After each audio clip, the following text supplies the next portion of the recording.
BRS MLC Kavitha మీడియాతో చిట్చాట్లో సంచలన వ్యాఖ్యలే చేశారు. పార్టీలో కోవర్టులు తనను ఎంపీగా ఓడగొట్టారని, తానెప్పుడూ పదవులు అడగలేదన్నారు ఎమ్మెల్సీ కవిత. కేసీఆరే తనకు ఎమ్మెల్సీ పదవి ఇచ్చారన్నారు. తనపై పడి ఏడిస్తే ఏమొస్తుందని ప్రశ్నించారామె.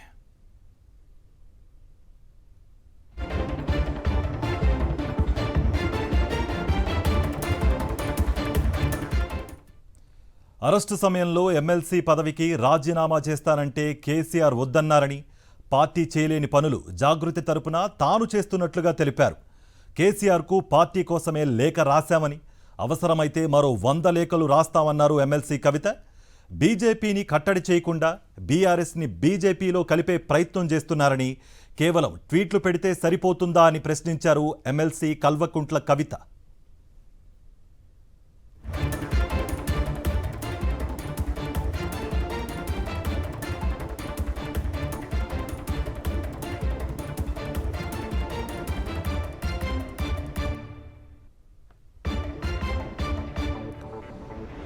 బీఆర్ఎస్ ఎమ్మెల్సీ కవిత మీడియాతో చిట్చాట్లో సంచలన వ్యాఖ్యలు చేశారు.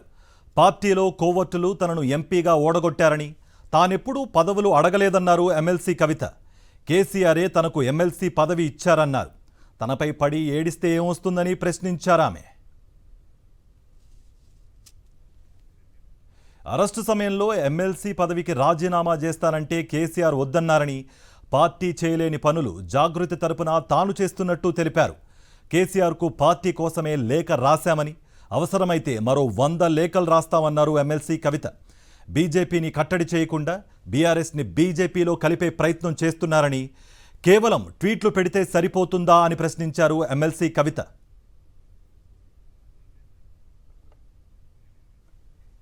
ఇదే అంశానికి సంబంధించి మరింత సమాచారం మా ప్రతినిధి రాఘవేంద్ర అందిస్తారు. రాఘవేంద్ర, ఎమ్మెల్సీ కవిత చేసిన వ్యాఖ్యలు ఎవరిని ఉద్దేశించి చేశారు? ఆల్రెడీ తగలాల్సిన చోట తగిలాయి. మీ దగ్గర ఇన్పుట్స్ ఏంటి? కార్తిక్, బీఆర్ఎస్ ఎమ్మెల్సీ కల్వకుంట్ల కవిత సంచలన వ్యాఖ్యలు చేశారు. ప్రధానంగా బీజేపీలో బీఆర్ఎస్ కలిపే ప్రయత్నాలు పార్టీలో జరుగుతున్నాయన్న అంశాన్ని మొదటిసారి మీడియాతో చిట్చాట్లో చెప్పారు. కొద్దిసేపు క్రితం మీడియా ప్రతినిధితో ఆ పార్టీలో తాజాగా జరుగుతున్న పరిణామాలపైన ఆమె మనసులో మాటలు బయట పెట్టారు. ప్రధానంగా తాను లిక్కర్ కేసులో జైల్లో ఉన్నప్పుడు ఈ ప్రతిపాదన తన వద్దకు తీసుకొచ్చారని, దాన్ని తాను నిర్బంధంగా తోసుకొచ్చారన్న అంశాన్ని కూడా కవిత ప్రధానంగా ప్రస్తావించారు. అయితే ప్రధానంగా బీఆర్ఎస్ పార్టీని బలోపేతం చేయకుండా బీజేపీకి దగ్గర చేసే ప్రయత్నం చేస్తున్నారు, బీఆర్ఎస్ ను బీజేపీలో విలీనం చేసే ప్రయత్నాలు చేస్తున్న వ్యాఖ్యలను కూడా ఆమె ప్రధానంగా కామెంట్ చేశారు. మరోవైపు ఇటీవల తాను బీఆర్ఎస్ అధినేత కేసీఆర్ కు రాసిన లేఖను లీక్ చేసింది ఎవరన్న అంశానికి సంబంధించి కూడా పదే ఆ అంశాన్ని ప్రస్తావిస్తున్నారు. దానికి సంబంధించిన వివరాలు కావాలి, పార్టీలో ఈ పనులు చేస్తుంది ఎవరు, పార్టీలో ఉన్న కోవట్లు ఎవరు, అంటే లీక్ చేసిన కోవట్లు ఎవరో తేలాల్సిన అవసరం ఉన్న అంశాన్ని కూడా చెప్తారు. మరోవైపు తనపై కొత్త పార్టీ పెడుతున్నట్టు, కాంగ్రెస్ తో రాయబారం చేస్తున్నట్టు కూడా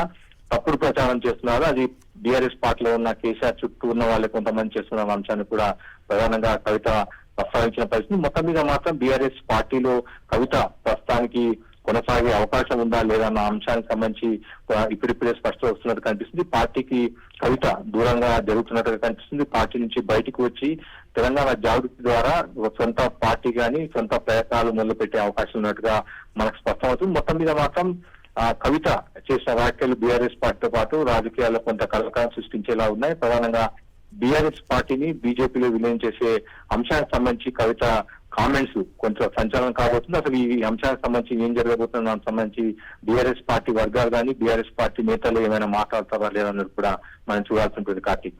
రైట్ రాఘవేంద్ర.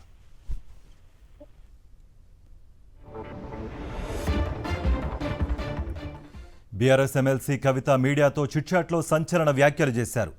పార్టీలో కోవర్టులు తనను ఎంపీగా ఓడగొట్టారని, తానెప్పుడూ పదవులు అడగలేదన్నారు ఎమ్మెల్సీ కవిత. కేసీఆరే తనకు ఎమ్మెల్సీ పదవి ఇచ్చారన్నారు. తనపై పడి ఏడిస్తే ఏమొస్తుందని ప్రశ్నించారామె.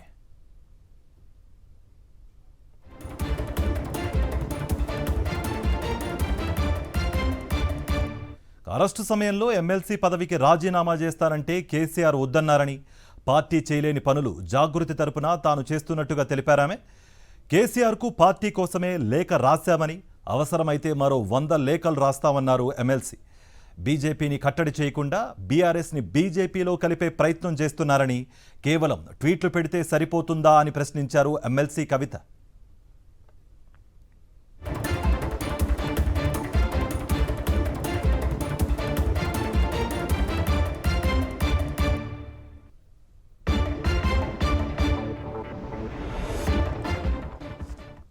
బీఆర్ఎస్ ఎమ్మెల్సీ కవిత మీడియాతో చిట్చాట్లో భాగంగా సంచలన వ్యాఖ్యలు చేశారు. పార్టీలో కోవత్తులు తనను ఎంపీగా ఓడగొట్టారని, తానెప్పుడూ పదవులు అడగలేదన్నారు ఎమ్మెల్సీ కవిత. కేసీఆరే తనకు ఎమ్మెల్సీ పదవి ఇచ్చారనన్నారు. తనపై పడి ఏడిస్తే ఏమొస్తుందని ప్రశ్నించారు ఎమ్మెల్సీ కవిత.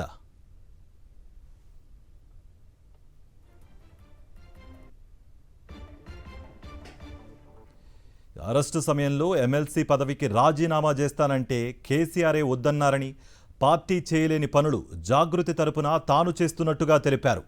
కేసీఆర్కు పార్టీ కోసమే లేఖ రాశామని, అవసరమైతే 100 లేఖలు రాస్తామన్నారు ఎమ్మెల్సీ.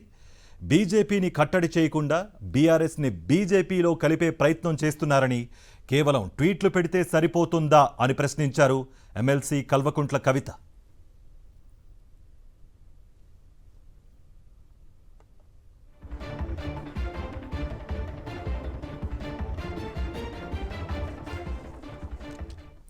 బీఆర్ఎస్ ఎమ్మెల్సీ కవిత మీడియాతో చిట్చాట్లో భాగంగా సంచలన వ్యాఖ్యలు చేశారు. పార్టీలో కోవట్టులు తనను ఎంపీగా ఓడగొట్టారని, తానెప్పుడు పదవులు అడగలేదన్నారు ఎమ్మెల్సీ కవిత. కేసీఆరే తనకు ఎమ్మెల్సీ పదవి ఇచ్చారని అన్నారు. తనపై పడి ఏడిస్తే ఏమొస్తుందని ప్రశ్నించారామె.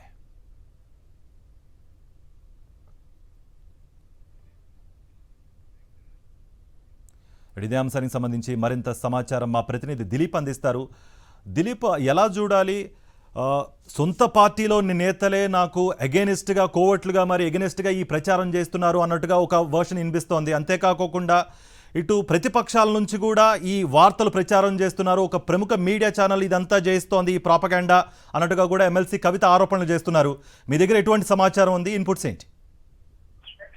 బీఆర్ఎస్ ఎమ్మెల్సీ కవిత మరోసారి పార్టీకి అగ్రెసివ్ గానే కామెంట్స్ చేసిందని చెప్పొచ్చు. ముఖ్యంగా ఆ పార్టీలో కోవట్లు అటు బీజేపీ పార్టీకి సంబంధించి కోవట్లు, అటు కాంగ్రెస్ పార్టీకి సంబంధించినటువంటి కోవట్లు ఉన్నారు అనేటువంటిది ఆరోపణలు చేస్తా ఉన్నారు. సో గతంలో కూడా తాను జైలుకు వెళ్ళినటువంటి సమయంలో కూడా పార్టీని, బీఆర్ఎస్ పార్టీని బీజేపీలోకి విలీనం చేసే దిశగా కొంతమంది దూతలు కూడా తనను కలిసి చెప్పారని చెప్పారు. దానికి నేను వ్యతిరేకము అంటూ కూడా చెప్పినట్టుగా తెలుస్తా ఉంది. అలాగే కేసీఆర్ కి సంబంధించి కూడా చాలా కీలకమైన వ్యాఖ్యలు చేశారు. సో లేఖకు సంబంధించి ఎవరు లేఖను బయట పెట్టారో ఆ పార్టీ చెప్పాలని కూడా చెప్తున్నటువంటి పరిస్థితి కనిపిస్తా ఉంది. సో పార్టీకి సంబంధించి ఆ పార్టీని అటు కాంగ్రెస్ తో అటు బీజేపీలో విలీనం చేసే దిశగా ప్రయత్నాలు జరుగుతున్నటువంటి ఆరోపణలు కూడా చేస్తా ఉంది. సో నేను నా పార్టీ బీఆర్ఎస్ పార్టీ, సో మా నాయకుడు కేసీఆర్ అంటూ కూడా కవిత కీలకమైనటువంటి వ్యాఖ్యలు చేసిందని చెప్పొచ్చు. సో ఆ పార్టీ కోసం అసలు ఎవరు కష్టపడుతున్నారు? సో పార్టీ ఏదైతే కానీ అటు కేంద్ర ప్రభుత్వం పైన కానీ ఇటు రాష్ట్ర ప్రభుత్వం పైన కానీ పార్టీ ఏవైతే కార్యక్రమాలు చేయాలో వ్యతిరేకంగా చేసినటువంటి కార్యక్రమాలు ఏవైతే ఉన్నాయో సో పార్టీ అవి చేయడం లేదు. సో